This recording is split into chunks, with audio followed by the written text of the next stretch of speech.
This is the 18th season of Bass Talk Live.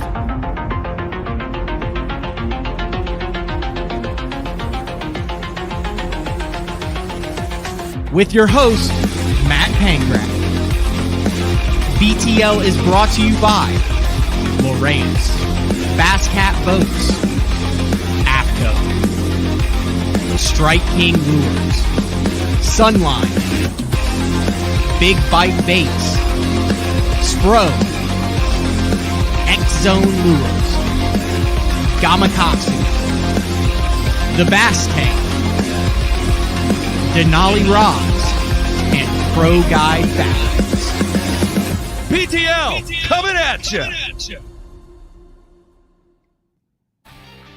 Good morning, and welcome to an exciting edition of BTL Bass Talk Live, where we are going to talk bass fishing. It is, I had to check, Tuesday, June 28th, and there are very few BTL guests that just get the split screen right off the hopper. One of those would be fishing tackle retailers Ken Duke. Welcome to the program, Mr. Duke. Good morning, Mr. Pangrak. I am so excited to be on BTL. Always a joy, always fun to be with you.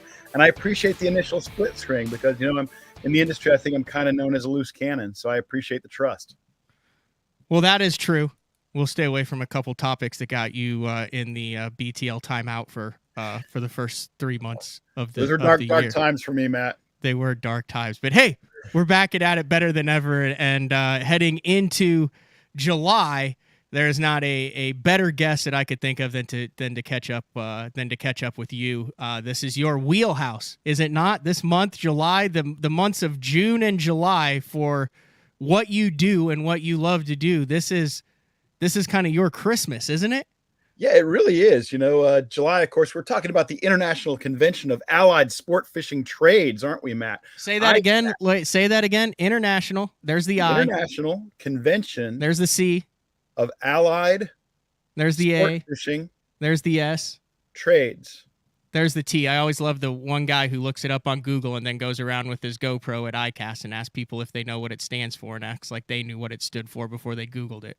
Well, you know, in 2020, ASA had somebody wandering around with a GoPro or a camera or something. No one knows. I knew it. Well, yeah, well, that's your Ken Duke. You also knew who finished fourth in the 1978 Bassmaster Classic. Well, but the thing about ICAST is, you know, everybody should know it. And I think a lot of longtime industry people have no idea what it stands for. Not that that's important. As long as you know what it is, as long as you're there if you need to be there. And of course, ICAST, Matt, is is sport fishing's biggest trade show, the biggest trade show in the world in sport fishing. So there are other, you know, the biggest consumer show in the U.S. is actually the Bassmaster Classic Expo, but the biggest trade show is ICAST, and it's in Orlando almost every year now, and I think it will be through 2028. It's about 15,000 people wandering through the Orange County Convention Center, looking at new products, voting for new products in the new product showcase, which Fishing Tackle Retailer sponsors, by the way. It's a lot of media people getting stories about new products. It's pretty much everybody in the sport fishing industry is going to be there for 3 days in July. And you've been there many times. FTR sponsors a new product showcase. And yes, like the best of shows. Hey, can we get a new category called functional best of show? Define that one for me, Matt. What is that? It's just an inside joke. It's just funny. Well, yeah.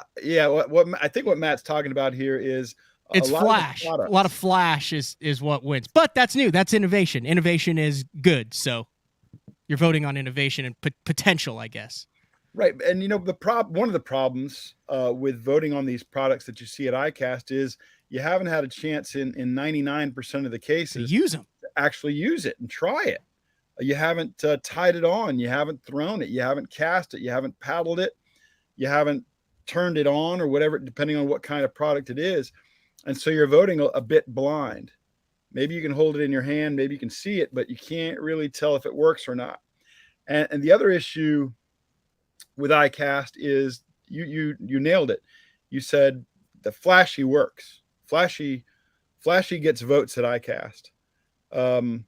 Bats, ducks, they win at ICAST. Buckets win at ICAST. But in the marketplace, where we really determine the winners and the losers, sometimes other things win. Like Imagine, a green let's take a look at pumpkin soft plastic usually. Oh, well, exactly. Think about a soft plastic. Think about the Senko. I think we would both agree that the Gary Yamamoto Custom Baits Senko is the most important and influential bait, soft bait of the last quarter century. Is there any doubt about that? Say that one more time. That the Senko is the most important and impactful and influential soft bait in the freshwater market over the last quarter century. I don't think you can disagree with that. If anybody's got an argument against that, my only thing would be: did the Sluggo come out before the Senko? And the Sluggo came out in the mid '80s. Herb Reed of Lunker City designed the Sluggo, and he came out with that in the mid '80s. And the Senko came out when? 96. Okay, so was the Senko a derivative of? Okay, you're talking 25 years. You're right. Okay, I 100% agree with you, Ken. I see where you're going with there. It's just simple math on dates. Well, my point on this, Matt, is simply that quarter century Senko would have no chance to win at ICAST, none at all, because it's the most boring looking lure any of us has ever seen. Yeah, based off that, that's what it looks like. Pen. Yeah, the model was a Bic pen. In fact, somewhere around here, I have Pilot G2, the Bic pen that Gary Yamamoto used. No, you don't. Well, not the actual one, but an actual. This is the same exact model he used. A little bit the other way. It's like backing up a boat when it comes. Okay, there we go. My goodness, it is. That's a Senko, Ken. It is a Senko. If you're listening on iTunes, you need to go to the 7-minute and 30-second mark of the YouTube video on BTL, and your mind will be blown. That's the Senko. That's what Gary told me years ago. He was at Okeechobee. He knew there was a fluke type bite going on, and he wanted a bait to compete with the fluke. So he picked up the phone and he called the office back in Page, Arizona, and he said, "Hey, what I want you to copy is a pen sitting on my desk." Obviously, he took the little pocket clip off.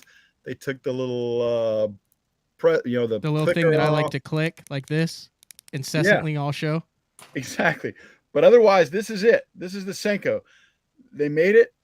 It originally had no ribs. It worked. They wanted to put ribs on it because all their other baits had ribs. So they put ribs on it, and then you got the Senko. I mean, I knew it was modeled after a pen. That's like legend and lore, but until you held up that exact model of pen, I mean, that's the same taper, the same diameter, everything. Yeah, this is it. This is the Bic pen, not the Bic pen. Gary wouldn't give that to me. But this is the one. This is the model. You know what? I have an idea. I follow Marlon Bates on YouTube. The guy doesn't tournament fish, but he's just very personable and a master at building his own unique baits. You know what I'm talking about? Those $500 spinner baits and stuff like that, right? Yeah, just crazy stuff out of the box. I love that stuff. But someone like that would be capable of doing this. Inspired by Gary Yamamoto Senko is to mold household objects into soft plastics and then fish them. I could see flipping a salad fork. All it is a mix between a brush hog and a tube. Could you not? Okay. All right. Well, have you seen the cover scat, the Depths cover scat? Yeah, I've watched all the videos on that. It's really hard to get my mind wrapped around that. Yeah, I'm right there with you. Although I've got 5 bags. Have you? Does it work? I haven't thrown it in actual water yet. I'm thinking I need to run rubber legs through it or something, with a needle. Okay, here's my idea on that, Ken. It's the same idea on why a Ned rig is effective. It's the same idea as why a Senko is effective. If you look at a crawfish when it's moving, when it's frightened, it's not in the defensive, I'm going to get you posture. It absolutely folds up. Like I've had them in tanks before, and it actually float, so it looks like a Ned rig. When you don't have big claws, less of a chance of it getting caught in the gills, less of a issue for that fish. Easy to digest. Same thing why I think the goby bite's blown off. There's, you rarely see a smallmouth that gets killed by eating a goby. They're easy to catch. They're high in protein. So really that cover scat, it looks like a crawfish that's all, I mean, it's a crankbait body. If you put a bill on it, no one would be like, hey, that looks like a piece of crap, literally. So I think that it's one of those things that it's in our mind is horrible, but to them is very natural, just like especially the Cinco. Especially in regard to soft plastics, it seems like the simpler, the more basic, the less flashy, the better. And not just the better for catching them, the better ultimately for selling them for the reason that it's better to catch them. So the Ned rig, the Senko, the straight tail plastic worm, these things are timeless. Mm-hmm. That was one of the reasons when Bradley was developing the BFE for big bite bait. This is not a sale for BFEs. I'm just saying when he developed it, and I was, along and helped a little bit along the way, but he was like, we were like, no flappers, no wiggly stuff. And we're like, look at the most effective baits, glide and subtle motion and nothing intrusive. No reason for him not to bite it. Now, yeah, there's situations where it might not be the best bait, but in the general thing, we're like, yeah, that's why we kept the thin beaver tail. That's why we have the little things that make it glide. He wanted basically the stick bait of flipping punching baits. Because it had so smart. less action. And I love the BFE. The Big Bite Baits BFE is a fabulous flipping bait, fabulous bait to do a little bit of everything with here in Florida. It's a go-to. You can punch with it. You can just pitch and flip with it generally around lighter cover. It's got everything by being so streamlined and being so non-flashy, simple. How did we get on that? How did we get on that deal? Well, we were talking about the new product showcase at ICAST. Oh, yeah. And how flashy wins. And the reason flashy wins is because there are two groups of people who are allowed to vote in the new product showcase at ICAST. There are buyers, retail and wholesale buyers, and then there's media. And if you think about it, those two groups have very different interests and very different goals at ICAST. The buyers are trying to buy things that will work and catch the attention of the consumer. The media wants a story to tell, something that'll look good in a picture. And so I've advocated for some years now that the media vote be taken away, but that hadn't happened yet.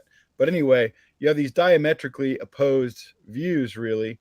And so you have Yeti buckets and bats and ducks and crazy stuff winning at ICAST when they don't necessarily win in the marketplace. Fair point. Before we dive more into ICAST, I want to circle back to a little bass fishing that's going on. Bass fishing, I love it. All right. I do not. This has to be you. I remember years ago you were on BTL and you went on a rant about the myth of momentum. Was that you? That was me. Okay. So I'm going to point out, it seems like this year we're seeing crazy amounts of momentum. We're seeing Jason Christie's. We're seeing Brandon Lester's and guys that are just killing it. Lee and then Livesey. Such, Lee Livesey. And then Such, I'm sure you read the article on Bassmaster that came out. It says daily limit with Big Mo wins come in bunches. And I'm firmly convinced now that momentum is super real, but statistically, and you're the man of statistics, did you not say years ago that if you average it, that momentum in bass fishing is a myth? Yeah, if you look in at most cases over the long haul, I want you to consider two things. I want everybody who's watching to consider two things. One is we notice when guys have back-to-back great tournaments. We don't notice when a guy has a win and then he finishes 37th. We don't notice that, so it's not top of mind. Our brain is looking for these connections naturally. That's what we do. That's how we evolved and survived. So a lot of the times when a guy doesn't have two great performances in a row, we don't notice it. Guys can go on a bit of a tear sometimes if they get on a new technique. or they have an advantage because of a new bait out there, a new presentation, something like that. But here's what I learned from the Elite Series, and this was the last time I ran the numbers on this, Matt, was probably 10 years ago. Okay. The average finish for a guy who has just won an elite tournament was about 44th percentile. So if there were after his win, if there were 100 anglers in the field, his next tournament on average, he finishes 44th. But these guys average a finish of 44th basically anyway, because these guys tend to be the better anglers. They're the guys who win, obviously, tend to be the guys who are the better anglers. So it was a wash. Their average finish anyway was 44th. Their average finish after a win tended to be 44th. You've had guys like David Walker win an event and then finish 98th the next time out. I mean, that's one extreme. We notice the extremes, and it's easier to notice the extremes of high performance because that's what the spotlight is always on. Now, do guys believe in momentum? Absolutely, they do. I've never talked to a pro angler who didn't believe that he was either on a hot streak or a cold streak. I think that's the nature of competition, though. I think we're all trying to find a competitive edge. If I've just written what I think is a really good story, then I'm on a roll. I'm going to get on that next story and turn it into something. But there's no statistical evidence to support that these guys have a thing called momentum. And I think it's really difficult to have momentum in a sport like bass fishing, where, if we're playing basketball, the court's the same size no matter where we go. If we're playing baseball, the bases are still 90 feet apart. The pitcher's mound is still 60 feet, 6 inches away. A football field's 100 yards long no matter where you're at. But if you're bass fishing, one tournament's at Okeechobee and your next tournament might be at Pickwick. And those are radically different fisheries. So I think to believe in momentum in that way, when all statistical evidence tells me it's not there, is kind of creating something out of nothing. That's just so hard to believe because I think we've all felt momentum. I believe it. I believe it. I believe we've all felt momentum. We've all felt like things were going good and we want to keep it rolling. Mm-hmm. But I think that's, our brain. A placebo? Is that a placebo effect kind of, I guess? Or no, you're not taking anything. It's trying to rationalize something or give meaning to something that isn't there. You're grasping at the easy answer. Yeah. Which is, I'm great. This is going well. I'm going to ride this tide. But in fact, and especially in fishing, I think momentum, you show me momentum, I'll show you equal numbers of it ain't being there. Yeah, like I said, Mark's saying, the best lure in fishing is confidence. And like I agree, like confidence is key and feeling you have momentum is key. But like if you're fishing where there's not any fish, it like really doesn't matter what lure you have and how confident you are. Like I know a lot of guys who are confident who don't catch fish. I think we also associate confidence with the guys who catch fish because we see the guys catch fish talk about how important confidence is. And it works for them.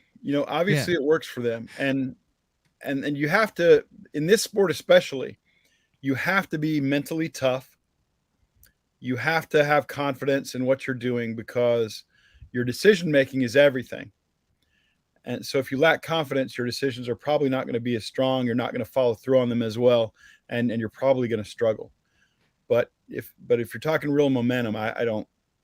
It's interesting you mentioned that because like I've interviewed for like you in the stats, I interviewed every single top 10 finisher in every single Elite Series event between 2008 and 2018. If you finish in the top 10 in Elite Series or a Bassmaster Classic, I interviewed you about your pattern, what your thoughts, everything that went on. And then we also ran a series for 4 or 5 years called What Went Wrong. And it's real easy to look at the top 10, and I was always shocked at how many guys were surprised at how well they finished in tournaments. I'd say out of the top 10, there were 3 or 4 that were like, yeah, was not on anything. I did not expect it, which led me to go down the uh, like sociological psychology path of like inattentional blindness and why guys who aren't on anything find something during the tournament. But there's a flip side to that, because also being on the road, the guys aren't going to go on stage and say, boy, I was brimming with confidence and I came in with one. They just say it was a tough day. But just as much, it seems like there's a ton of guys behind the stage. You actually talk to them and they chuck their hat down and they're like, dude, I thought I was going to have 20 pounds. I was so confident going into today. My confidence was through I didn't think there was any way. I'd have bet the farm that I would have had 18. How many times have you heard that behind stage, Ken? And they had none. Most people don't get to see that part of it. They get to see KVD talk about how it's all about the confidence. And I believe it. The first guy I ever heard talking about confidence was Bill Dance. So it goes back to the late 60s, early 70s. And to Matt's point, I used to play fantasy fishing when I worked at BASS. We had a league right there in the company. And I learned very quickly that knowing the anglers and talking with the anglers about their practice and stuff like that was absolutely the worst thing you could do. 100%. If you were playing fantasy fishing. I played statistics. Yeah, everyone thought, oh, well, Matt's so good at fantasy fishing because he knows the guys and he calls them. No, nothing. The less I talk to him, the better it is. Yeah, if you're talking to the guys, they all think they either think they're wildly on them or wildly not on them, and you're not going to help yourself at all. The other thing I will say that might fool some people about momentum, and I, that's just my study, my statistical results of it, but if you look at this, the way a schedule lays out, it lends itself to guys doing well in consecutive tournaments because the tournaments tend to be fairly close by. The goal is not to have these guys drive 1,800 miles between events. The goal is to try to group these events so they can fish maybe a back-to-back series of tournaments and then get back home for a month, things like that. So when the bodies of water are in the same season and geographically similar, and maybe they're structurally similar, naturally the guys who did well in one are likely to do well in the next one because it's in their fishing wheelhouse. A guy who does well at Okeechobee, the next tournament's up at the Harris chain, so naturally Chris Lane, Bobby Lane, Terry Scroggins, they're going to do well. I don't think it's momentum. I think it's more about the ability of those anglers to perform under certain conditions and in certain circumstances. I think if you really want to throw it out to momentum, you're gonna see a lot more randomness than you'd like to believe is really out there. Fair enough. So Stephen Guthrie Fishing says John Cox is living on momentum. I would counter that by saying John Cox is living on the fact that he is one of the best shallow water anglers in the world and is able to find patterns that others aren't, and that's leading to consistency, not momentum. Absolutely. That's what I think. I'm not saying that. I'm a head dude. I'm a big momentum. Dude, I had Matt Steffens, like psychologist on the show a couple months. Not a psychologist, a mental coach. And there have been studies in other sports about momentum, and I'm not going to be able to give you any meaningful numbers on this, but there are all kinds of statistics out there telling you that if in baseball, if you got a hit in this at bat, you're not statistically more likely to get a hit in your next at bat. If you hit a 3-pointer in basketball, you're not statistically more likely to make the next 3-pointer unless you're Klay Thompson in the third quarter of that game where he scored 37, where you didn't miss anything. But there's so much statistical randomness out there that people are not willing to acknowledge, despite all the work that's gone into that to show that it's not a momentum thing. I've looked this up. I'm on an article right now on ESPN, and they dive into it in all the different sports, and it's like people get angry when they say it's not. Like, I'll just read one. It dives in. You can research all this, people, if you want to. But it says, is momentum real? The short answer is maybe.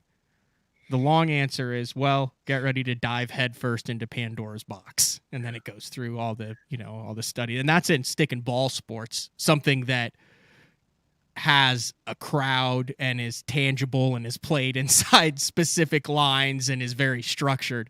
I would think momentum would be less likely in something as chaotic as bass fishing that has so many uncontrollable variables.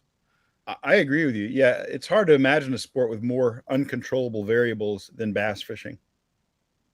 It's just so much randomness is built into bass fishing. So much randomness. And when I was a kid, I used to have this argument with my dad all the time.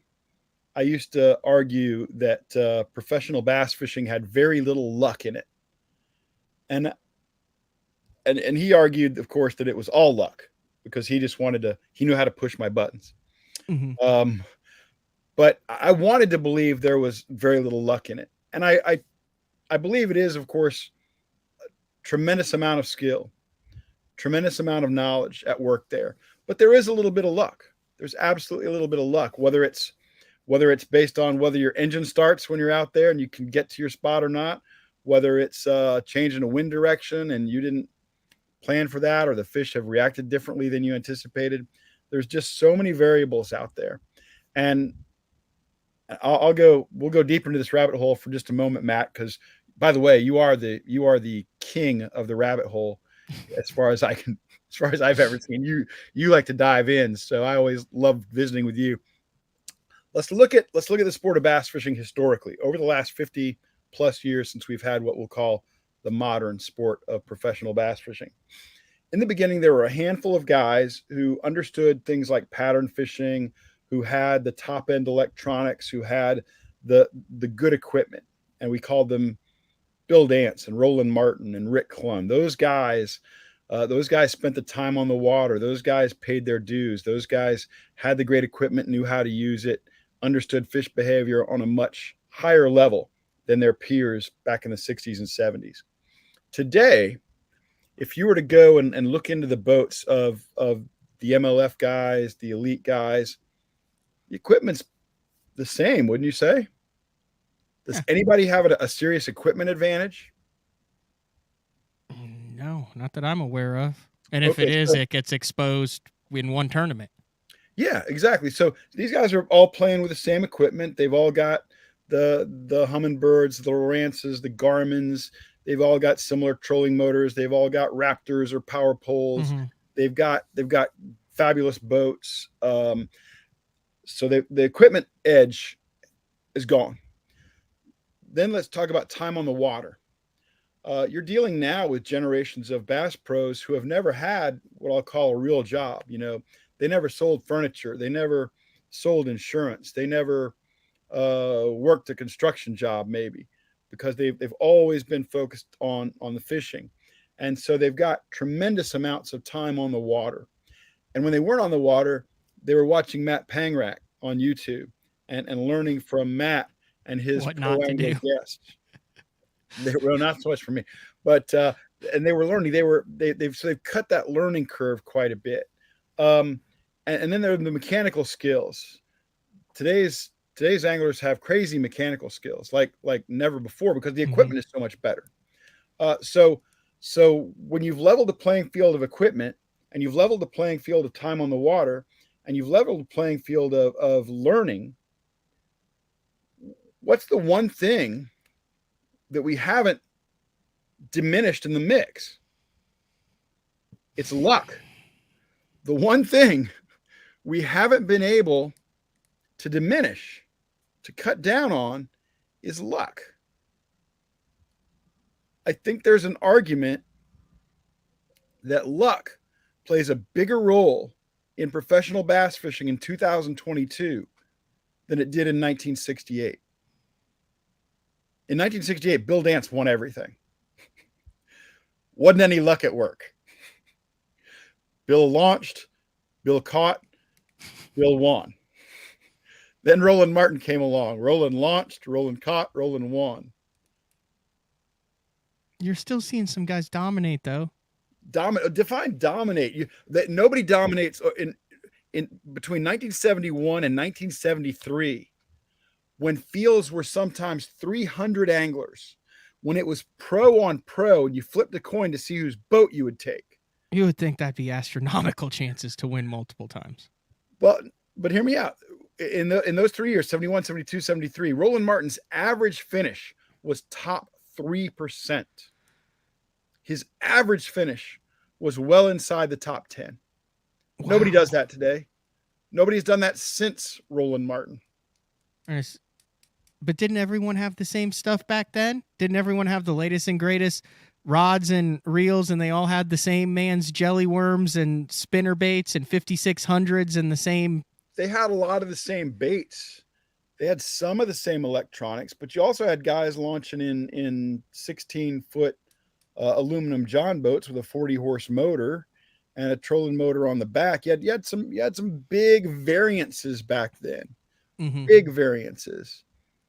And the other thing about it was that also contributed to the fact that guys like Roland and Bill did so well, and it removed some of the luck in it, was the creel limit was 15 for a while. And then it dropped to 10. It's at 5 now. Mm-hmm. And I'm not saying it's easy to catch 5 bass, but I'm saying it's easier than it is to catch 10. Yeah, well, in Minnesota, it's 6 in that tournament that I just fished. And I was like, what the heck? And he's like, well, that's the state law. Plus there's so many 3-pounders in here. He's like, that's 6 fish really differentiates yourself. And I'm like, are you serious?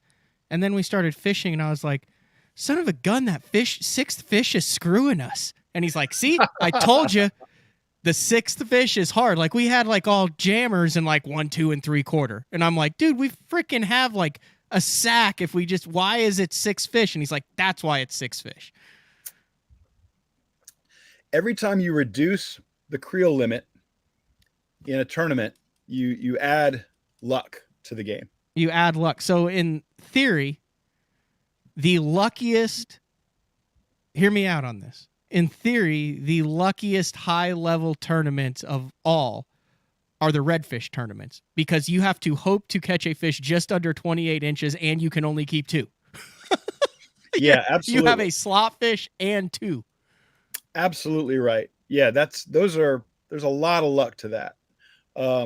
I know the redfish people don't want to hear it, but hopefully they're not watching. It's like winning the truck in the McDonald's on Lake Fork with an under. There you go. Yeah, there's just so much luck to it. On the Ohio River, a lot of the tournaments on the Ohio River have a prize that goes to the guy who catches the lightest keeper. They consistently have 6 and 7 ounce bass that measure 12 inches.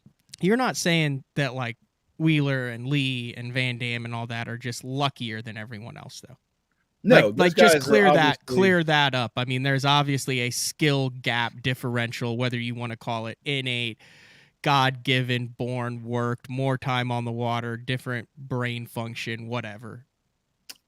It's not luck that's separating them. Kevin Van Dam is the greatest professional bass tournament angler of all time, and he deserves everything he has earned in the sport.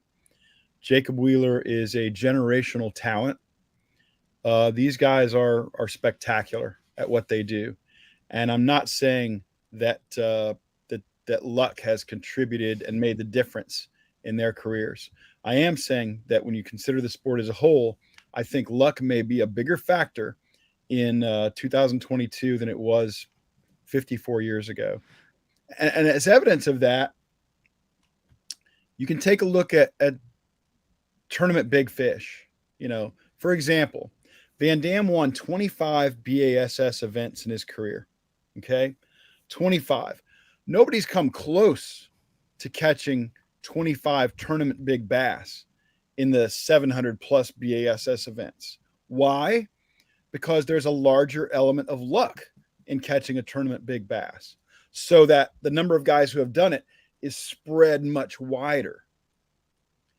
When you have a creel limit, when you have a multiple day tournament, everything you do like that reduces the amount of luck required to win a little bit each day. 2 days is better than 1 day. 4 days is better than 2 days, and so on and Which so is on. why a But we lot of the talk about guys one lucky don't cast. like zeroing the weights like they're doing right now in the tackle warehouse, because you do all this and then they understand there's an element of luck involved, and they want to mitigate that because obviously it's at the top level and feel like they can outfish their competition and don't want to have a 10% chance or whatever. Yeah, I don't like this. I generally am not a fan of zeroing weights. I'm generally a fan of longer tournaments. I'm generally a fan of no cuts. I Mm-hmm. hate cuts. Not because I'm expecting big comebacks, but because I think you have a pure scoring system if there are no cuts. Yeah. If Matt Pangrat goes out and catches 20 pounds every day of a 4-day tournament and winds up with 80, and Ken Duke can't even find a fish, that's a pretty accurate representation of how much better Matt Pangrat is during that derby than if I get cut after 2 days. It's like a mercy rule. I get to go home. I hate cuts. Longer derbies are fine. Uh, I don't. JD brings up a great point then. If the Uh-huh. Classic is the end all be all of bass fishing tournaments, why the heck's it only 3 days? If it's the test of the best to prove a right champion, shouldn't it be 5 days? Tradition is the reason. The Classic has always been 3 days. And in the beginning of BASS competitions, the competitions were 3 days. And so the Classic was 3 days. It's only been in the last 20 years or so that tournaments have really gone to 4 days. And Bass has decided that the Classic, because the Classic is a different animal, but the Classic has this 3 day tradition. Also, the Classic has the Expo tradition of being open 3 days. And over the last 20 years, it's been Friday, Saturday, Sunday. So that's why the Classic is 3 days. Okay, random thoughts on anglers, and I've got one more thing, and then we're going to take a break. Can you recall a dominant angler that has come into the sport that did not start fishing until later in life? Or are all of the generational talents born and bred into it to where they're taking innate skills and things for granted that the rest of us have to learn A, B, C, and D? I can't think of anybody who I can think of a lot of guys who got into it later who maybe won a tournament or were successful pros, but I'm talking about the top 1% that didn't grow up fishing, that picked it up in their 20s or 30s or 40s and went on to have great tournament success. I was thinking about this the other day, and I think that may be what separates a Polinick, a Jordan Lee, a Jacob Wheeler. Like, look at Wayne Gretzky's and Michael Jordan's and those types of players. They're starting with a skill set that is so much more complete that they're little incrementals. They're taking for granted things that are difficult for the average person. Anybody that comes to your mind that started later in a career and was very successful? I might be wrong about this guy, but I seem to recall that Dave Glebe got into the game a little bit late. But That he's he a was successful perhaps. pro. I wouldn't put him in the 1%, would you? There was a time when he was Was there? absolutely in the 1%. In the late 70s, early 80s, Dave Glebe was in that 1%. And we're talking about a guy who is still competitive in California, a guy in his 70s still competitive. He's won, I don't know, he's won maybe 50, 60 boats and as many trucks and things like that. He put the biggest beat down on in the history of tournament fishing on Okeechobee back in 1977. He had 98 pounds to win over 3 days. Second place had 40 something. Yeah, there was a time when Glebe was in that Mm-hmm. 1%. But Now, one if of the you're things, listening to this show, I got to do a caveat here, Kat. That's not to say that you can't be a very successful professional angler. Gerald Spohr didn't pick up a bass fishing rod and reel until one of his buddies saw like a bass tournament, and he was like, "Yeah, I think I want to try that." And he was on the tour like a couple years later. Like, look at like Matty Wong, fished occasionally, but not a great tournament guy, wins the Bass Nation Championship. Now he's on. Now we'll see longevity on that, but Gerald Spohr's a great example. I can think of a number of guys who are like, what do you mean you started fishing like 5 years ago and now you're on tour? It doesn't mean you can't. I'm just talking about sustained success, no, wins, titles, classics. I get it. I still think Glebe is that guy. But one of the things you're kind of alluding to in all this, I'll give you what I think is an interesting number. I think it's something like 95 or 95% of all licensed anglers, and maybe it's a little higher than that, but 95% of all licensed anglers started the sport before they were 12 years old. And that's one of the reasons why these high school and college programs that everybody talks about like they're growing the sport, they're not. They're not growing the sport at all. If we're not getting these people before they're 12, we don't get them. These high school and college kids, for the most part, are starting before they're 12. We're not doing anything except pulling them into competition. If we want to grow the sport, we got to get these people very, very young. And usually that means family. But I totally get it. There's not many. It seems like I've talked to a few anglers through the years who didn't pick it up until they were in their 20s, but nobody comes to mind right now. I also think we interviewed like Ron Nelson, who does a really good job there at the Lake St. Clair, and he won the Pro Circuit Angler of the Year one year, or was in the mix. Anyway, he was like, "Yeah, I don't fish in between tournaments." He's like, "I fish the tournaments." It's like, I don't really fun fish either. He's like, if it's a derby, I'll like pull out the boat and go fish.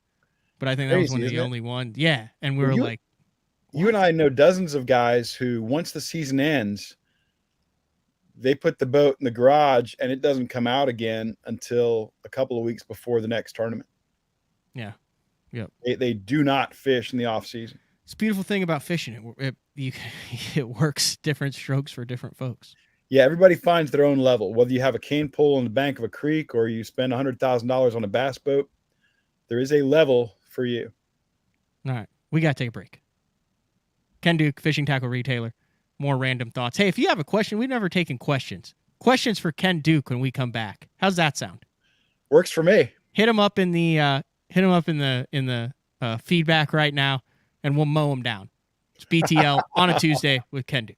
Your key to better fishing this season is Elite FS, now available at a new lower price. Get Elite FS 9 today for $9.99, and we'll throw in a C-Map reveal chart, our premium mapping solution, for free. Elite FS works with all state-of-the-art Lowrance sonar, from chirp, side scan, and down scan imaging with fish reveal to high-resolution active target live sonar. Elite FS 9 and C-Map reveal. Offer ends August 31st. The new Puma STS has been redesigned from the ground up. With the angler, design, function, and performance in mind, nothing on this new offering was compromised, and the only thing carried over from the previous version is the name. Based on the Soft Touch series hull that started with the flagship Jaguar, this new model is nimble and performs incredibly well at all speeds with either a 250 or 300 horsepower engine. Featuring a new 96-inch wide-body footprint, this hull measures out at 20 foot 7 inches in length. Industry-leading design coupled with tournament-winning performance. The Puma STS from Basscat. Feel the rush.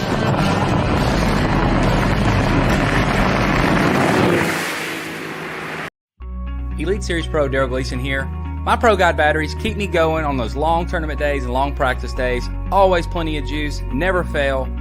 The best part about Pro Guide batteries, it's the people behind the company. They have over 40 years experience in the battery business, keeping all of us fishermen out on the water longer, catching more fish. Check them out at ProGuideBatteries.com. What's up, Bass Talk Live fans? Brandon Polnick here. And ever since I won a couple Bassmaster Elite Series events on X-Zone Lures, I've been getting a bunch of questions of what makes them so special and different. And really, the truth is, it's in the details. The little details, things like no cheap fillers in their plastic. That gives you more lifelike action, more realistic and vibrant colors. But don't just take my word for it. Go to www.xzonelures.com and check them out for yourself. We're just about ready to go, ladies and gentlemen. Get in order. Once again, Drew Cook is in the driver's seat. When you're catching fish for a living, you can't let a little cold, rain, heat, humidity, or anything else get in the way of a payday. I wear APCO. Any fish, any water. The KVD 100 jerkbait.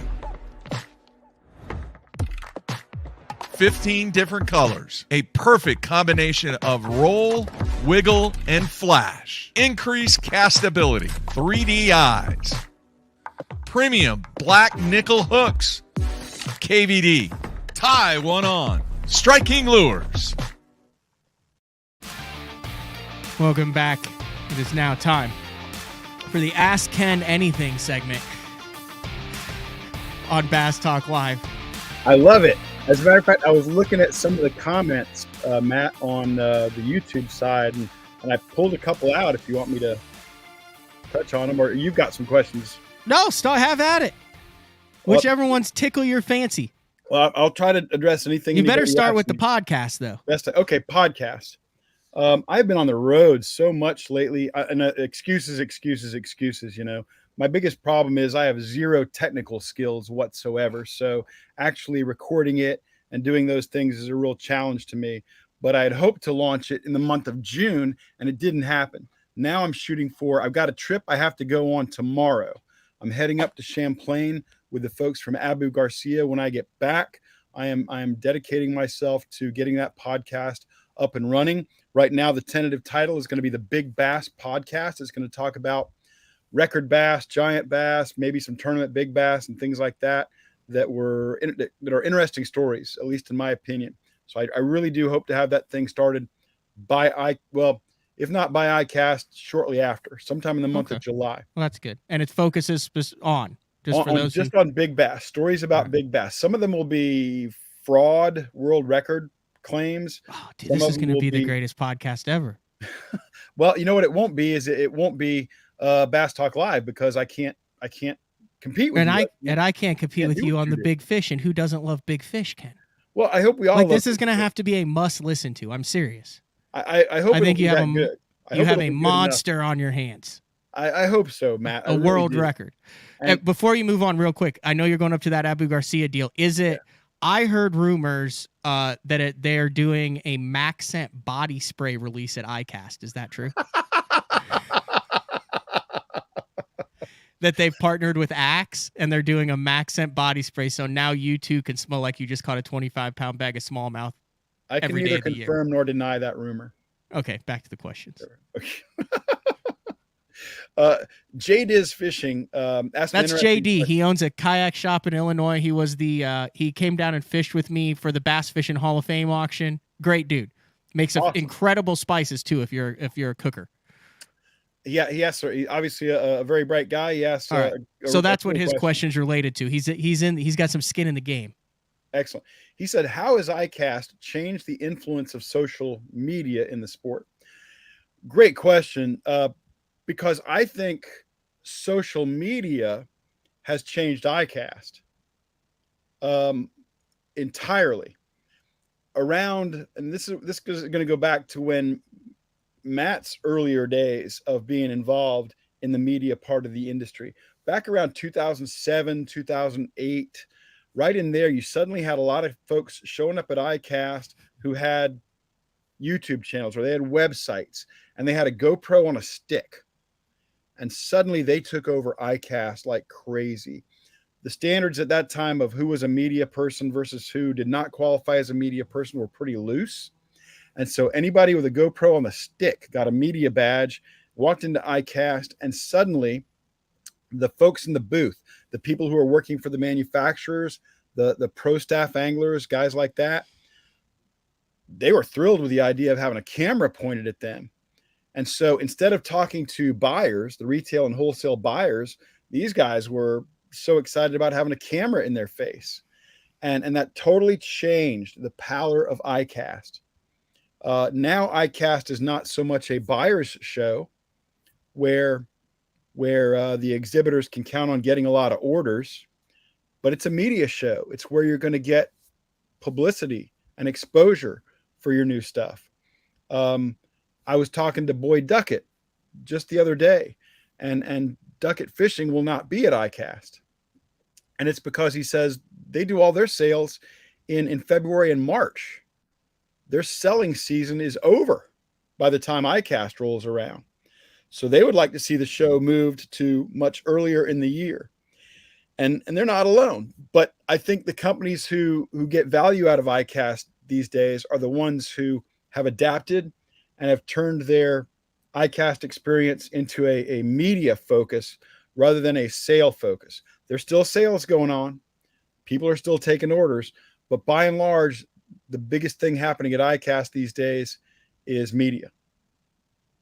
Matt, what do you think about that? You didn't get to see much of the buyer era of ICAST. No, And I would agree, because I guys... started in 2007, and I need to correct you. It was not a GoPro at the time. It was actually a flip camcorder on a tripod with a tape. With a tape, we would go back in and then put it in, and with a FireWire deal, take the tape off of and put it out on Bass Zone, and it would be the first look at ICAST.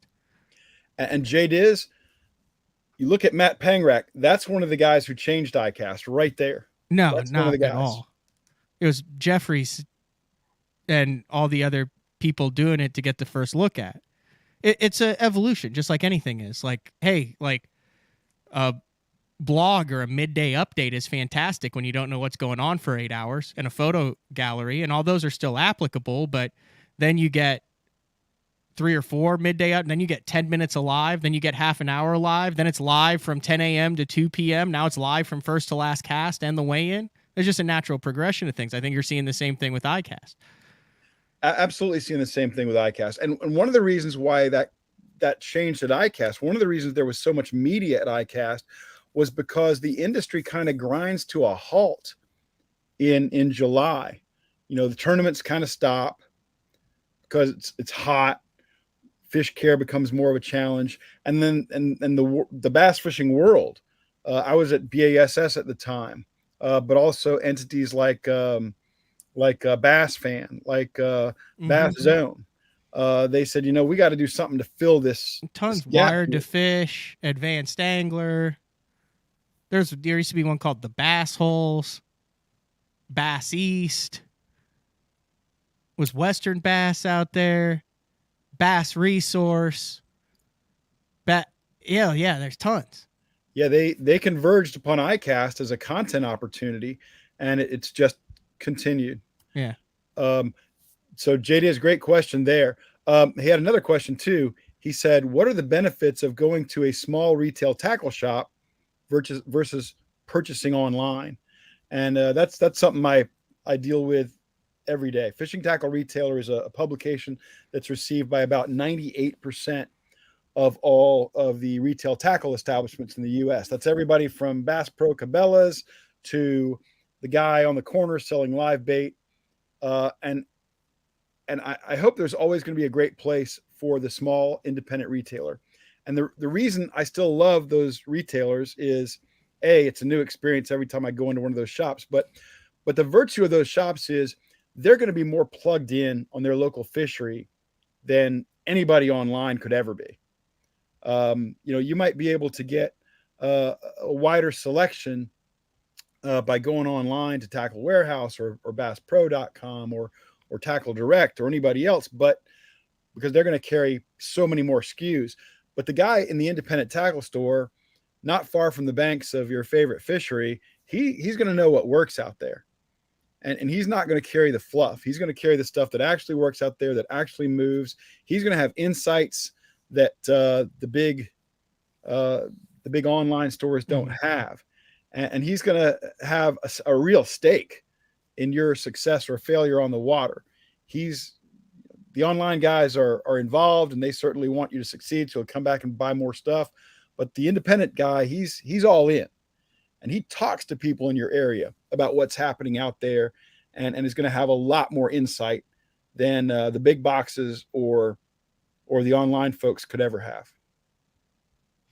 That's good stuff. I'm actually just tossed the idea around of doing BTL next year, 5 or 6 times a year from a local tackle, like a local retailer in the Oklahoma City area. Like I said, just mentioned it. He was like, yeah, I've kind of thought about doing it before, but I think that would be fun. Like, for nothing else than just, there's always like the characters in there, and they have, hey, so-and-so is out. Have you seen this blade color. Like that's a new blade color, and he was crushing them on it down at Eufaula last week.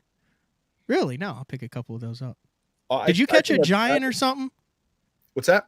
Did I miss something? Did you catch a giant? Oh, thank Jay you. says not a question, but want to congratulate Ken on his FWC trophy catch.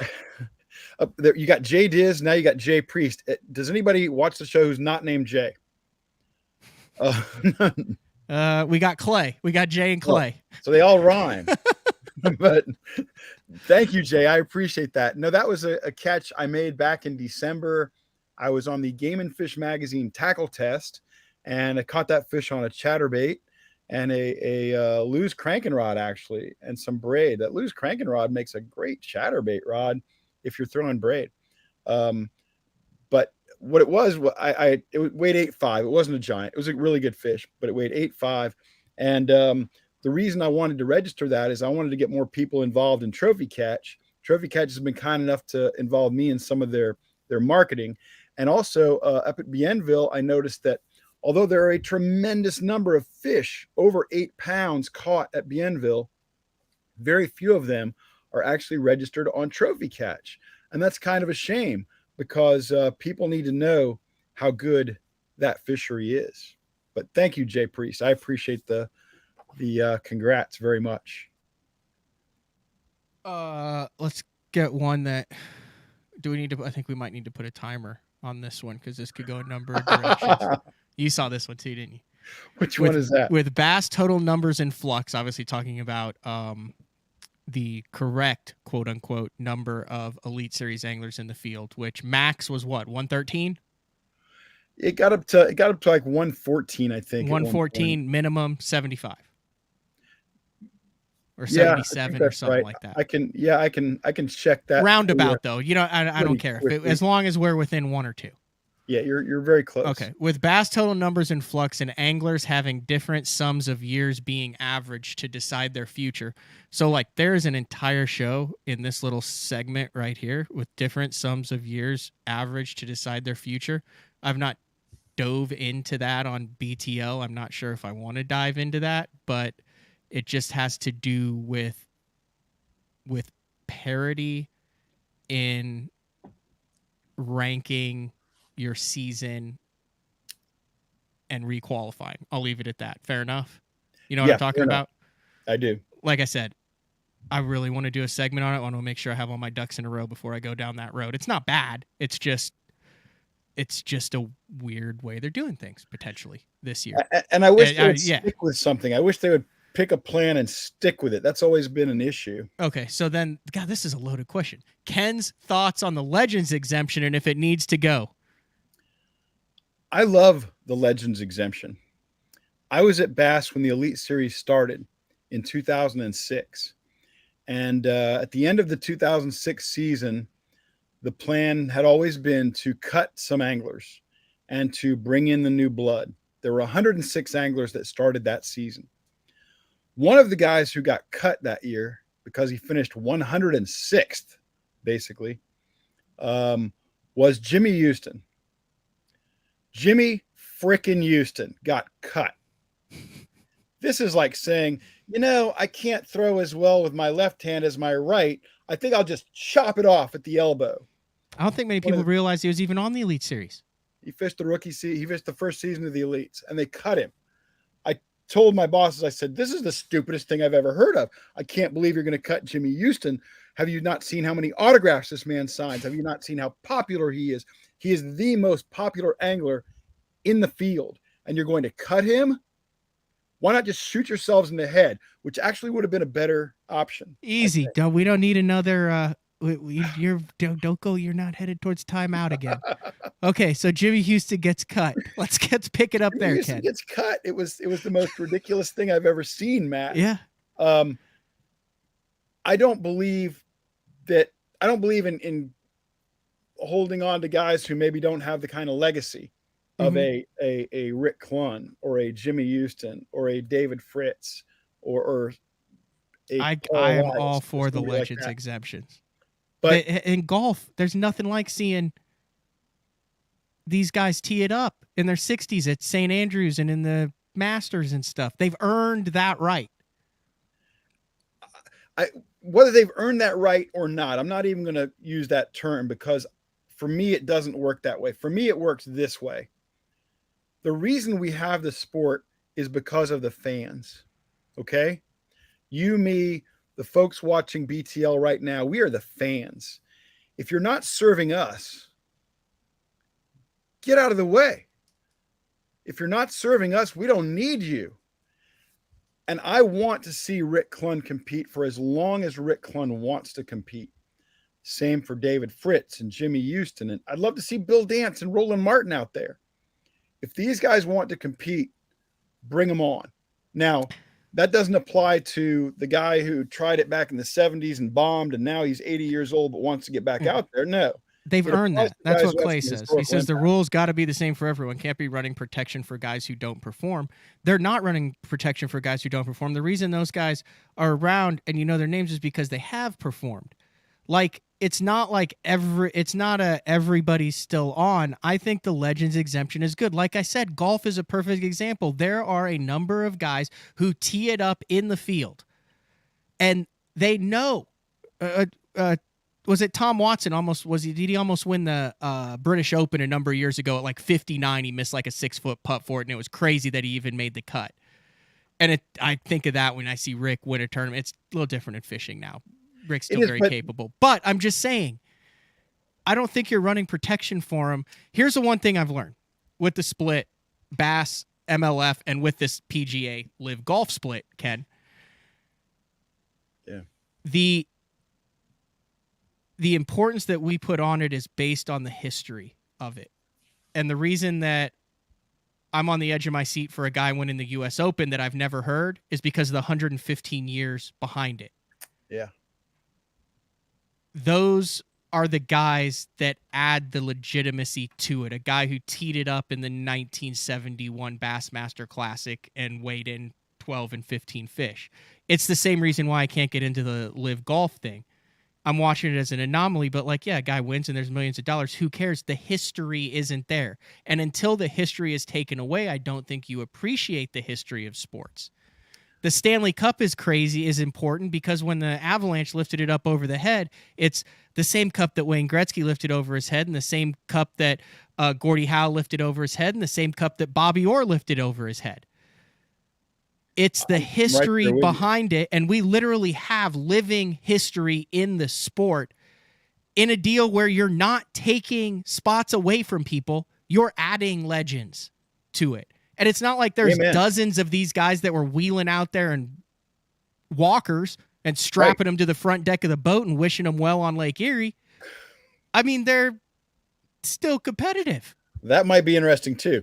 But no, you're absolutely right. Some of these guys are still very competitive. The other thing I would say, and it's unfortunate, I hate to admit this about our sport, but we'd be foolish not to acknowledge it.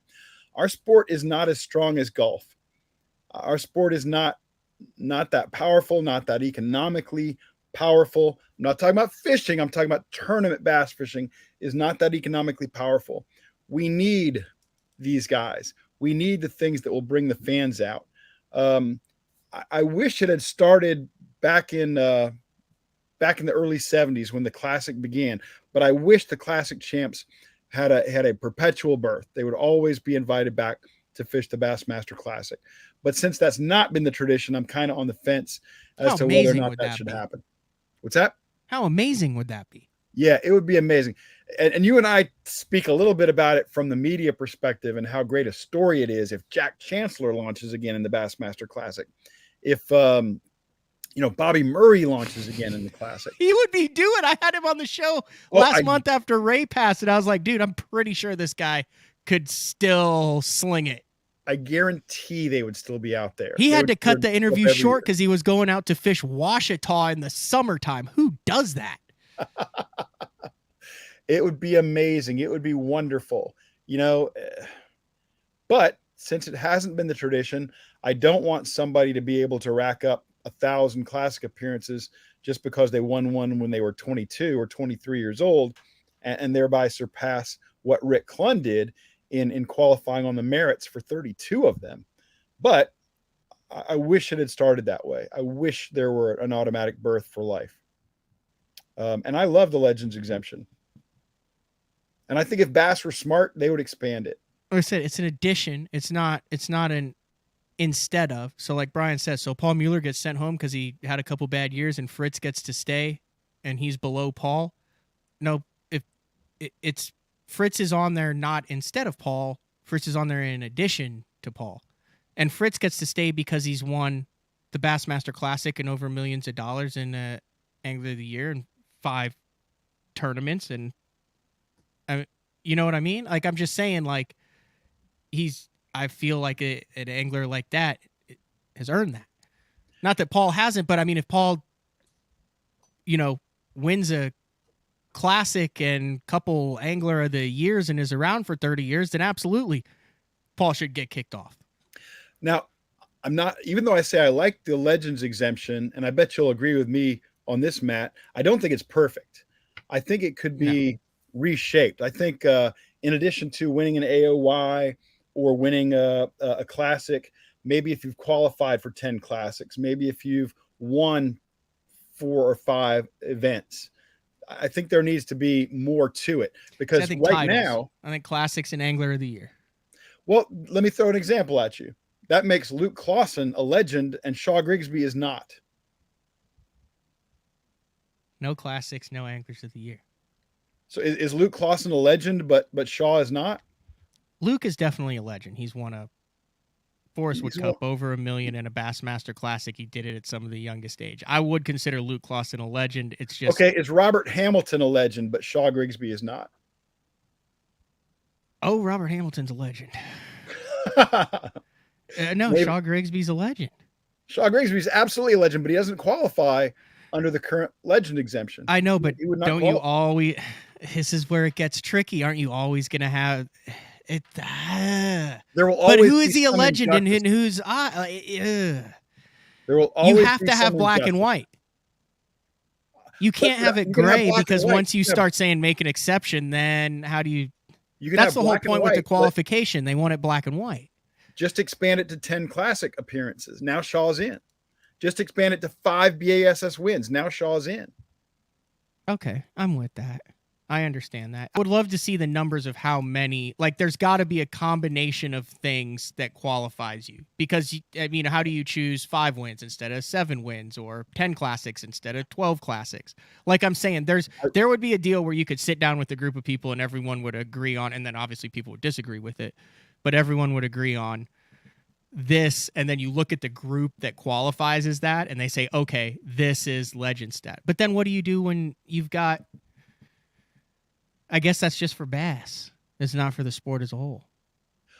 Well, I ran those numbers exactly like you're talking about maybe 12, 15 years ago, when I was hoping that bass would expand the classic field. What happens if we give this many exemptions? What happens if we do this? Where are those thresholds? And you can kind of decide based on how many people you want in the field, whether it's the elite field, whether it's the classic field. You just give me a number. I'll come up with some parameters that'll hit that number and give you serious quality, name recognition, legend status, all that. Oh, we need to take a final break. This is good stuff. We could go on for hours and hours, but we got to take our final break. Ken Duke, Fishing Tackle Retailer. This has been a good show. Have you enjoyed the show? I've enjoyed the show. Always. All right, we'll be back after this. Get the best patterns backed by tournament data. Start by finding the best 10% of your lake. Know exactly what to look for and what to throw. After that, just put them in the boat. Try the Deep Dive app today. Look at that beast right there. Elite Series Pro Daryl Gleason here. My Pro Guide batteries keep me going on those long tournament days and long practice days. Always plenty of juice, never fail. The best part about Pro Guide batteries, it's the people behind the company. They have over 40 years experience in the battery business, keeping all of us fishermen out on the water longer, catching more fish. Check them out at ProGuideBatteries.com. What's up, Bass Talk Live fans? Brandon Polnick here. And ever since I won a couple Bassmaster Elite Series events on X-Zone Lures, I've been getting a bunch of questions of what makes them so special and different. And really, the truth is, it's in the details. The little details, things like no cheap fillers in their plastic.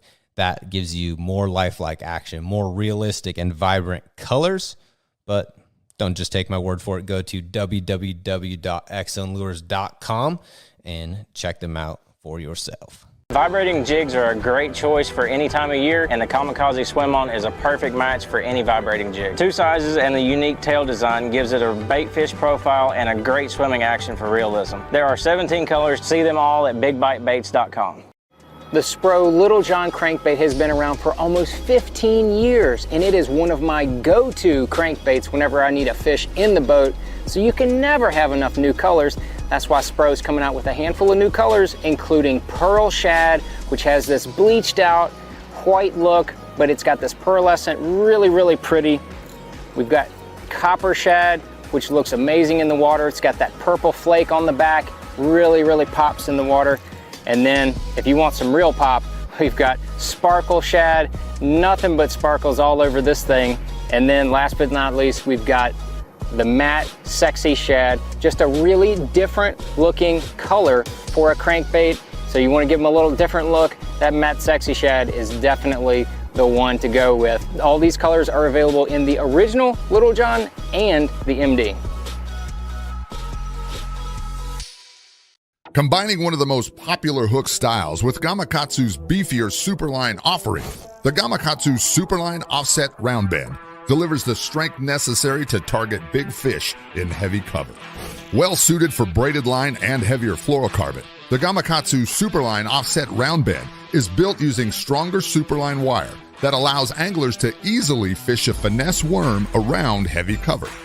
The round bend offers a larger bite area, perfect for any worm presentation, while increasing your hookup ratios. The newly enhanced Z-bend holds your plastics on the hook longer, reducing the number of pull-offs and reducing damage to plastics. Available in 2/0, 3/0, 4/0, and 5/0, this is the most durable worm hook, designed for heavier lines that hold your bait on longer. Preparation is key to success. And that preparation starts well before you ever hit the water.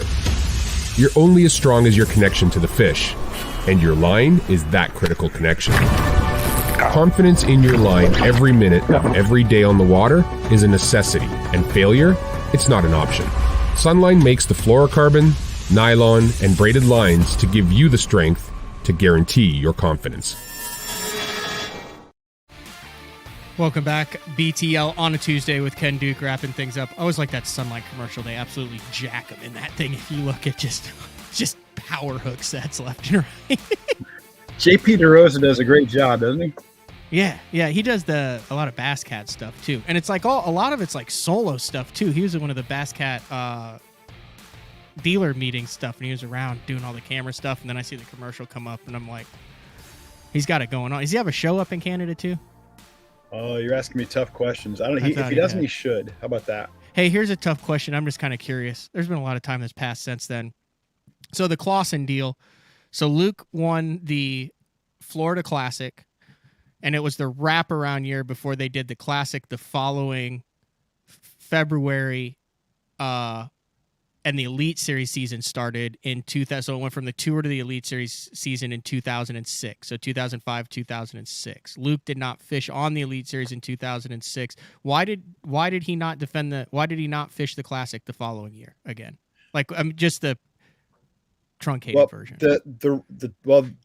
Woo Daves, when he won the Classic in 2000, chose to make personal appearances because he felt like he could make more money than he could by fishing the Tour. So Bass established a rule after that, because Bass wants to have that Classic champion rolled out there for all events. So he fished the Classic, said no thanks for the Tour, I'll keep the money, make it, and then I'll just roll into the Classic the next year since I'm qualified. No one could do anything about it. Exactly. And so they established the Woo rule.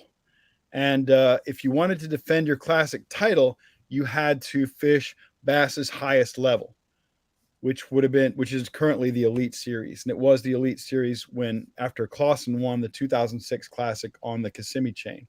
So the Woo rule said he had to be out there. It's the same thing that kept Ott Defo from defending his title. I got you. Would you even call it a defection in 2005 from the tour to go to FLW? It seems like that was a pretty standard career change, like a lateral move. Like it wasn't like a us versus them deal. Like there are a lot of guys that fished the FLW, a lot of guys that fished the top 150s in the Bass Tour. The Elite Series was a brand new thing that no one really knew what was up with it. Fair assessment there? Like it wasn't like a defection, was it? That is a fair assessment, Matt. You're laying it out there very fairly. I would say that some folks made it a defection. Some folks made it personal and made it ugly. Some guys took it very seriously. Tim Tucker, longtime BASS senior rider who passed away in 2007. Tim really waved the Bass Shield hard, and he took it personally that guys like Yellis and Sheffield and Nixon left. Did Fritz leave then too? What's that? Did Fritz leave then too? Yeah. And I'm not saying that these guys made a mistake. Yeah. By leaving. I'm saying they chose to leave, and some guys took it very personally. Mm-hmm. But Luke happened to be the classic champ. Yeah, exactly. Well, and there were rumors, and I think there's some truth to some of the rumors that Clausen, who won that 06 Classic, went to full-time FLW.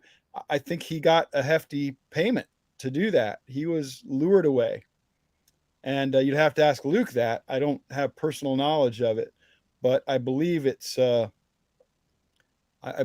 generally believed to be the truth that he got a big bonus from Erwin Jacobs. Well, he'd also what people also forget. So that was the 2005 Classic. Luke won in 2006 or 2006 Classic before the season started. He was already the Forrest Wood Cup champ in 2004. Right. So it's not like you know what I mean? Yeah, he already had history with FLW, a big success in FLW. It was not unbelievable that he would leave. But I think everybody would agree that Bass was the bigger, stronger platform, that winning the Classic is the biggest thing you can do in the sport as far as your personal brand and as far as getting sponsors and things like that. And to walk away from that is generally a bad financial move. Now, Luke was supplemented, I believe, by FLW to make that move. So he didn't perhaps suffer from it financially. But for most Classic champs, to walk away is going to cost you a lot of money. Mm-hmm. I've always liked Luke. I don't know him that well personally, but I've always just liked him, his style. He kind of just beats to his own drum. Always super chill with me. Yeah, tremendous talent. And you think about it, he's the Classic champ who won the Classic champ who had the biggest geographic challenge. He was from Spokane, Washington, and he wins in Central Florida. That's 3,000 some odd miles. It's a long way to go to win the Classic. So kudos to Luke Clausen for that. All right, what else you got as we wrap things up here on a Tuesday? Already an hour and 20 minutes in. I've got a crazy schedule today, Ken. So obviously I had live show today, live show tomorrow. Edwin Evers on the show tomorrow. I love Edwin Evers. Edwin Evers is a great friend of mine, and say hey to Edwin. And then Frank Scalish on Thursday. Absolutely. Do you remember when Frank was on tour? Oh yeah, on Frank the Elite Series? The Elites. Frank versus the Elites. For some reason, Frank used to call me Kenneth all the time. That bug you? There's two people who call me Kenny. Mm-hmm. My mom and Mark Jeffries. Yeah, I tried to get Mark to stop that. I was like, he's not going to say anything, but I'm sure like if you were to hook a lie detector test up to him, he would prefer Ken over Kenny. No, it's fine. It's fine. but Frank Scalish is the only person who called me Kenneth. Is your name even Kenneth? Yeah, it's Kenneth. It is Kenneth. If you call me Kenneth, I'm probably in trouble of some kind, and that's not cool. When I was in kindergarten, my mom took me to my first day of either kindergarten or first grade, and told the teacher not to call me Kenny, that she didn't want me to be a 40-year-old Kenny necessarily. So Jeffries brought it back from the dead. Yeah. But no, so I used to call him Franklin sometime, just the hell. All right. Yeah, man, your schedule is crazy. My schedule is about to get more normal. I'm heading to Champlain tomorrow to hang out with the Abu Garcia folks and see their new rods and reels. Looking forward to that long trip. Catch some smallmouth. That's just real quick. Name all the places you've been in the past month. We were talking about this before and we didn't get into it, but I alluded to the fact by saying it was kind of your Christmas time. Media, venture, trips, FTR, the whole nine. Let's start out with May, June. Okay. Wow. Let's see. I've been to Gros Savant in Louisiana with American Bait Works. That was an amazing trip. I caught 50 fish on an afternoon. Wait a second. Is American Bait Works? American Bait Works is Bait Halo. Fuel. Is that Bait Fuel? Yeah, Bait Fuel. What is up with that? Is that the greatest marketing campaign of all time, or is that stuff like gold? What is the deal with that, Ken? I've used the stuff. I've caught fish with the stuff. I would not call my experience a scientific test. They've got everyone freaked out. I know that. We're all calling each other, going, "You try this stuff? No. You try this stuff? No. Yeah, I've tried the stuff. I didn't notice a difference." Text another guy, "Yeah, won't fish without the stuff. I put it on my peanut butter and jelly sandwiches." And, I mean, literally, it's either the greatest marketing campaign ever, but then I also pointed out, I was talking to Hallman, I was like, you do realize that like the guys who are saying they're catching them with it are like perennially in the top 10 too, right? And he's like, that's a fair point. Like before, but it's I'll tell you, it's got the industry talking, and then it doesn't smell like anything. So for all we know, we're just putting straight Vaseline on our stuff. I will say this: when you use it, if you're going to marinate your baits in it right before you use them, because it'll gum up a little bit. Now, as soon as you get them moving again, it is not gummy anymore. But I'm using this stuff, and I'm impressed so far. I mean, I am a scent believer. I got the stuff that Big Bite's coming out with. I mean, they opened it up and found, figured out the formula, and, you smell it and you're like, okay, one that doesn't, one that does. I'm going with that one. I'm a believer in the science. I'm a believer in a lot of what Pure Fishing has put into the effort. If you go over there and you talk to Keith Jones, who's since retired, or Mark Sexton now, they can show you some interesting stuff with scents in the labs in the Iowa office.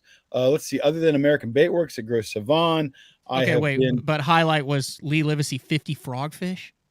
Yeah, I caught 50 in an afternoon. Livesey is a frog demon. He's awesome. He can whack them, and so he's throwing one of the new snag proof or scum frog models. I'm throwing another, and it's just at Gros Savant, which is an amazing fishery. Spectacular place to go. If anybody gives you a chance to go to Gros Savant, you've got to take that opportunity. It's amazing. But to fish with Lee was very cool. Really enjoyed that guy. Then let's see. I've also been to Sturgeon Bay with the Humminbird Minn Kota folks, looking at the new Humminbird stuff, which is quite amazing. It won't be debuted until July 6th. And Matt, you'll have a chance to see it at ICAST. I went to some private water in South Georgia with Strike King Lewis.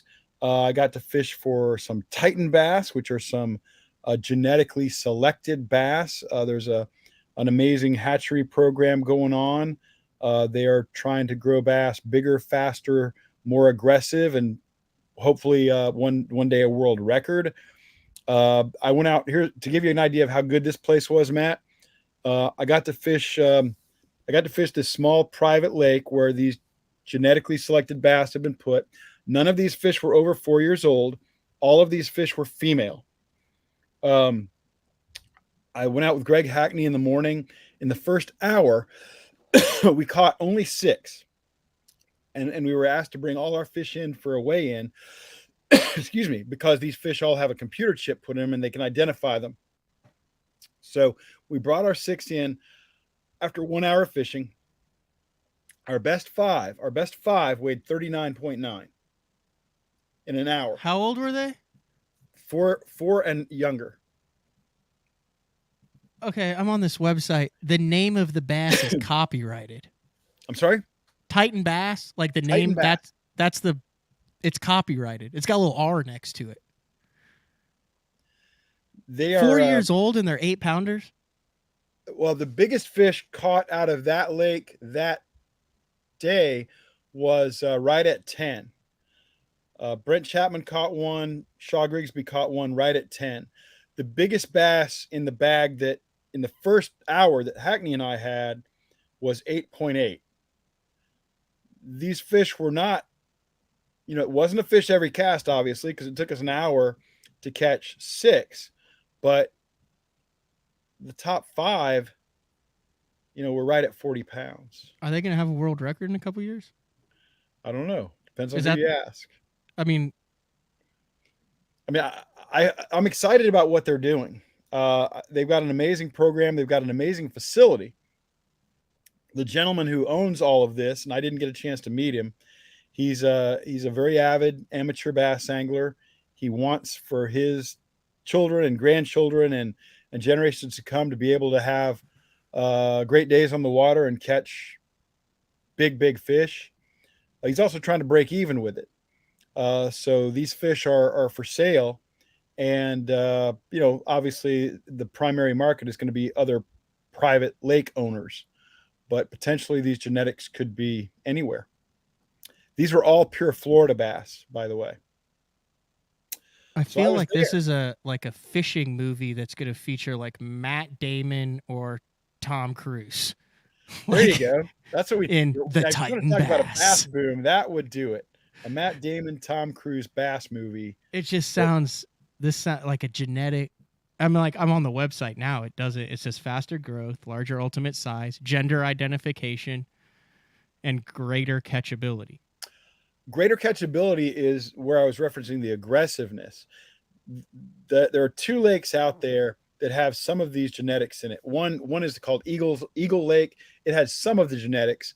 The other was called Happy Lake, and that's where all the genetics were. Now in Happy Lake, the fish were giant. The fish were really big and young. On Happy Lake, I went out there, and those fish would hit a whopper plopper, Matt, like it owed them money. They would annihilate a whopper plopper. It was quite something. I was really impressed by what I saw out there at the Titan Bass facilities, the hatchery and the private lakes. Dude, the guy's last name is Fisher. Dick Fisher is the CEO. Here's his title. Well, now he's the guy who runs the facility, oversees the facility. He's not the owner of the owner of it. Okay, so the guy who oversees the facility. Have you seen the acronyms after his name? Richard L. Fisher, MSCPACIACMAF or PFSCHFC. That's his title. Yeah, I think those are mostly financial credentials. I mean, like training for financial planning and things like that. Well, CIA? Yeah, Dick Fisher is a great guy, really interesting dude, passionate about what he does. He's put together an amazing team out there led by Josh Sakamara, a biologist, and Stephen Wisdom, who handles their sales. So, boy, they have great headshots on here. Like, they have the most professionally well-lit headshots I think I've ever seen on any website about fishing. Look at them. Look on the website. Look at their headshots. They're literally like glowing in their headshots. It's phenomenal. They look like movie stars.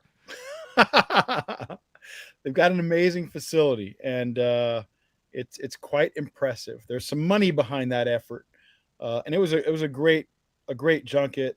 Thank you to the Lew's Strike King people, as well as to the Titan Bass people for inviting me and letting me be a part of that.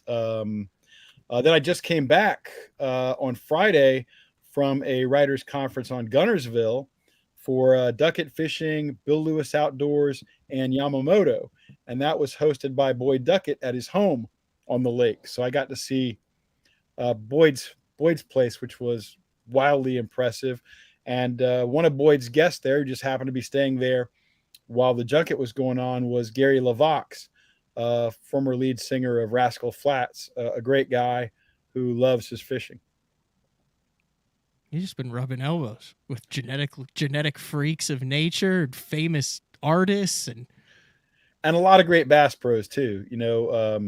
Just some some amazing guys. So this has been a really busy time for me. It's like the industry has suddenly decided now, and really it happened back in January, but the industry kind of decided, hey, COVID's over, let's get out there. And so I did. I took up I accepted as many of these invitations as I could. I got one more. I'm heading to Champlain tomorrow for Abu Garcia. And then it's ICAST, and then fall is usually there'll be some trips in the fall too. And maybe I'll run into you at the OBT gathering. I'll be there. Me too. Let's have a poker game. Oh yeah, we always do. All right. Well, I greatly appreciate it. I know you probably got to get ready, get your flowered Hawaiian shirts and top caps packed, ready to head to Champlain. I like the Bass Rider hat. I saw that. That's a fantastic hat. And then I will see you at ICAST, which stands for what? The International Convention of Allied Sport Fishing Trades. Perfect. Ken Duke, as always, learned a lot. Yes, sir. Hey, thanks to the viewers for the questions. I really appreciate that. I really appreciate everybody taking an interest and listening to the stuff I have to say. I appreciate it. All right, we got to get you back on as soon as you drop that first podcast. On giant bass. It's gonna happen. You got to do that 8.5 out of New York. Will that be covered? The new state record? Smallmouth out of Cayuga? At some point, I've got a few ahead of it in line. Just a few. A few. The biggest bass in history, and the stories behind him, and the ones that were and the ones that aren't. Dude, it's going to be legit, man. I'm excited about it. I got to get it done. All right. Ken, I brought you in, and then we're taking you out on BTL too. We're keeping you out on the split screen. So we'll see everyone tomorrow for Edwin Evers. This has been BTL.